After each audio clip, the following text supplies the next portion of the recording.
اور پھر جو تصوف کے قائل ہیں ان کے پھر دو گروہ ہیں. ایک قلیل جماعت اعتقاد تصوف کی قائل ہے اور عملاً بھی اس کی تصدیق کرتی ہے. در حقیقت یہی لوگ اہل حق ہیں، اور اللہ کا شکر ادا کرنے والے لوگ تو بہت ہی کم ہیں.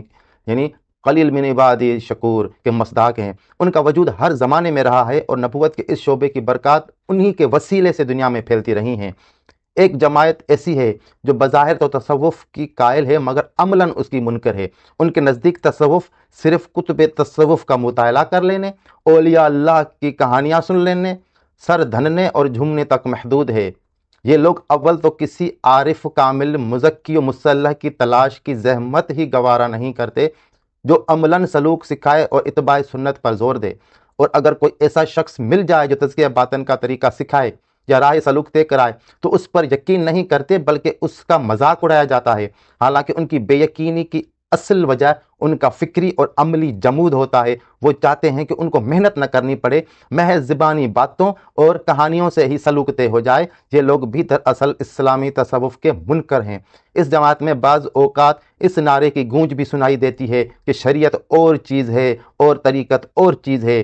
یہ نعرہ کیا ہے؟ کتاب و سنت سے آزادی اور اتباع سنت سے فرار کی ایک راہ نکالی گئی ہے.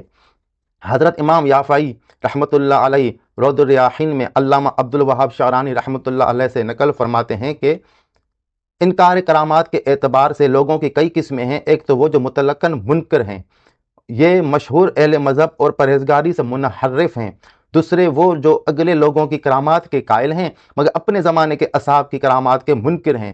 یہ لوگ بقول سیدی ابو الحسن شاذلی رحمۃ اللہ علیہ بنی اسرائیل کے مشابہ ہیں جنہوں نے حضرت موسیٰ علیہ السلام کی اس وقت تصدیق کی جب ان کو نہیں دیکھا، اور محمد صلی اللہ علیہ وسلم کی تکذیب کی، اور اس کا باعث حسد و عداوت و شقاوت کے سوا کچھ نہ تھا. تیسرے وہ ہیں جو اس کی تصدیق کرتے ہیں کہ ان کے زمانے کے لوگوں میں بھی خدا کے اولیاء ہیں لیکن کسی شخص ایک کی تصدیق نہیں کرتے. ایسے لوگ اولیاء اللہ کی رہنمائی سے محروم ہیں. کتب احادیث میں حدیث جبریل کو اصول دین کے بیان میں بنیادی حیثیت حاصل ہے، جس میں دین کو اسلام، ایمان اور احسان سے مرکب بیان فرمایا گیا ہے. احسان کی وضاحت یوں بیان کی گئی ہے: جبریل علیہ السلام نے کہا، مجھے احسان کے متعلق بتائیے.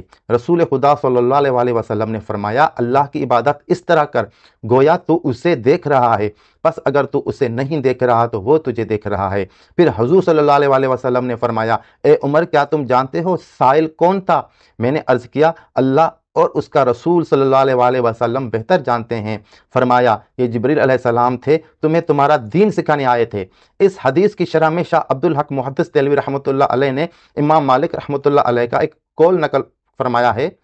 امام مالک رحمۃ اللہ علیہ نے فرمایا، جس نے فقہ کے بغیر تصوف حاصل کیا وہ زندیق ہوا، اور جس نے تصوف سیکھے بغیر فقہ کا علم حاصل کیا وہ فاسق ہوا، اور جس نے دونوں کو جمع کیا وہ محقق ہوا.